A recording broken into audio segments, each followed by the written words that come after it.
এখানেই কিন্তু এই সাংসদকে খুন করা হয়েছে। তিনজন যুবক সহ নিউ টাউনে খুন কোথায়, ঠিক কোন জায়গায়?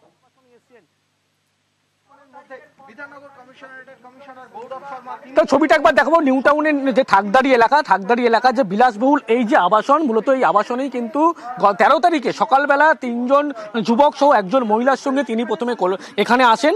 আসার পরেই কিন্তু এখানেই মনে করা হচ্ছে যে ফ্ল্যাট BU 56 এই ফ্ল্যাটেই তাকে খুন করা হয়েছে প্রাথমিকভাবে মনে করা, যদিও এখনো পর্যন্ত সেই তথ্য পুলিশ স্পষ্ট করছে না। তার পাশাপাশি এখান থেকে মৃতদেহ গায়েব করা হয়েছে বলে এমনটাও বেশ কিছু তথ্য ইতিমধ্যে এসছে।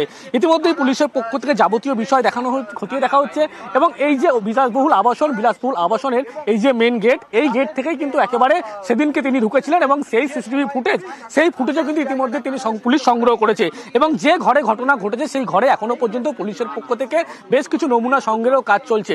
এই বিলাসবহুল আবাসনেই 13 তারিখে যখন সকালবেলা আসেন, তার পরবর্তী ক্ষেত্রে থেকে কিন্তু তাকে একেবারে কোনোভাবে যোগাযোগ করা যাচ্ছিল না। তারপরেই পরিবার মিসিং ডায়েরি করে, পুলিশ তদন্ত নামে বাংলাদেশ মেট্রোপলিটন থানা এবং ভারতে তিনি যে গিয়েছেন এই বিষয়টি সামনে আসে।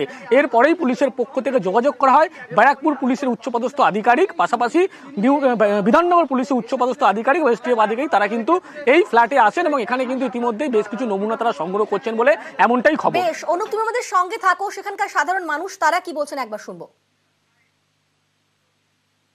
দুদিন ধরে তো আসা যাওয়া করছে, দেখি পুলিশ গাড়ি আসছে, দেখছি সকালবেলা আপনারাও দেখেছেন পুলিশ গাড়ি সকালবেলা ঢুকলো ভেতরে। এখন কি আছে না আছে সেটা ওনারাই জানে। কি শুনেছেন? এই তো শুনছিলাম তো এখানে কিছু আছে, মনে হয় কিছু মারা খারা গেছে, কিছু আছে, পুলিশ আসা যাওয়া করছে, নিশ্চয়ই মানুষ দেখছে এর ভেতরে কি আছে। এখন নিউ টাউন থানা, এই সকালবেলা এখন নিউ টাউন থানায় ঢুকলো, আপনারা সব ছিলে দেখলে, এই হচ্ছে ভেতরে সার্চ করলো। আবারও যাবো অনুপের কাছে। অনুপ, তুই যেমনটা বলছিলি যে তদন্ত হচ্ছে, তদন্তে কারা এসেছেন এই বাড়িতে, কেনই বা এতগুলো এজেন্সি?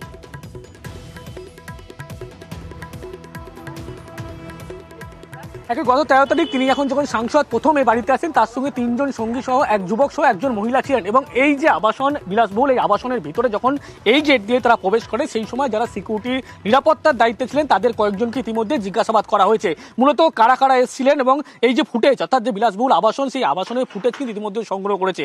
এই আবাসনের মধ্যেই ইতিমধ্যে সকাল থেকে সেন্ট্রাল আইবির বেশ কয়েকজন প্রতিনিধি দল তারা যেমন এসছেন, তারা যেমন তদন্ত করছে, তারই পাশাপাশি ব্যারাকপুর পুলিশ কমিশনের উচ্চপদস্থ আধিকারিক, গোয়েন্দা বিভাগের পুলিশ, বড়নগর থানার পুলিশ তারা আছেন।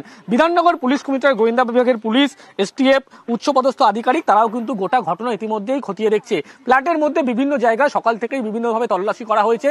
যে মৃতদেহ এখনো পর্যন্ত খোঁজ পাওয়া যায়নি, সেই মৃতদেহ কোথায় আছে ইতিমধ্যেই পুলিশের পক্ষ থেকে খোঁজ খবর নেওয়া হচ্ছে এবং যে গাড়ির কথা বলা হচ্ছে গত 13 তারিখে দুটি গাড়িতে করে এসেছিল, একটি নীল রঙের গাড়িতে করে এসেছিল, সেই গাড়িটি বাইরে দাঁড় করানো ছিল, এরকমও বেশ কিছু তথ্য এবং ফুটেজ ইতিমধ্যেই পুলিশ সংগ্রহ করেছে।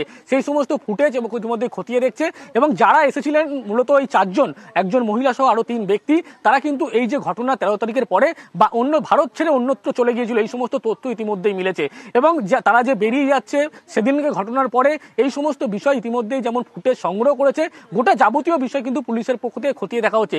যেহেতু একটি হাই প্রোফাইল ঘটনা অন্য দেশে, সেক্ষেত্রে একেবারে যেমন রাজ্যের বিভিন্ন ক্ষেত্রে দেখা যায় বিভিন্নভাবে বিধাননগর পুলিশের উচ্চপদস্থ আধিকারিক বা ব্যারাকপুরের আধিকারিকের পাশাপাশি STF এর পাশাপাশি সেন্ট্রাল আইবির মতো সংস্থা তারা কিন্তু ইতিমধ্যে তদন্ত প্রক্রিয়া করছে। গতকাল রাতেও যখন পুলিশের উচ্চপদস্থ আধিকারিক তারা এসেছিলেন, গতকালের পর আজকেও কিন্তু পুলিশের উচ্চপদস্থ আধিকারিক তারা কিন্তু গোটা যে ঘটনা কি ঘটেছিল, এখানেই মূলত মনে করা হচ্ছে খুন করা হয়েছিল তাকে, সেই সমস্ত নমুনা কিন্তু সংগ্রহের কাজ করছে। ফ্ল্যাটের আবাসনের ভিতরে যে একটি ফ্ল্যাট কিন্তু এখনো পর্যন্ত খোলা সম্ভব হয়নি, সেই ফ্ল্যাটের ভিতরেও কিছুক্ষণের মধ্যে তল্লাশি করা হবে। বিধাননগরের পুলিশ কমিশনার তিনিও আসবেন এমনটাই খবর এবং সব মিলিয়ে পুলিশের পক্ষ থেকে গোটা যাবতীয় বিষয় কি এমন হয়েছিল কয়েকজনকে জিজ্ঞাসাবাদ করা হচ্ছে, পাশাপাশি কয়েকজন সিকিউরিটিকে জিজ্ঞাসাবাদ করা হয়েছে। ফুটেজ যেগুলো পাওয়া গিয়েছে সেই ফুটেজ কিন্তু ইতিমধ্যেই তদন্তকারী আধিকারিকদের পক্ষ থেকে ইতিমধ্যেই খতিয়ে দেখা হচ্ছে। বেশ, ধন্যবাদ অনুপ। অর্থাৎ ইতিমধ্যে তদন্ত কাজ শুরু হয়ে গিয়েছে। বাংলাদেশের MP খুন নিউ টাউনে, কলকাতায় এসে নিখোঁজ হন আনোয়ার উল আজিম। 13 তারিখ নিউ টাউনের একটি বাড়িতে যান আর সেই বাড়িতেই খুন করা হয় MP কে, খুলনার ঝিনাইদহ 4 আসনের MP আনোয়ার উল আজিম। এবং সে ঘটনার আপডেট আমরা অবশ্যই প্রতি মুহূর্তে দর্শকদের দেব এবং অবশ্যই এই খবরের দিকে নজর রাখবো।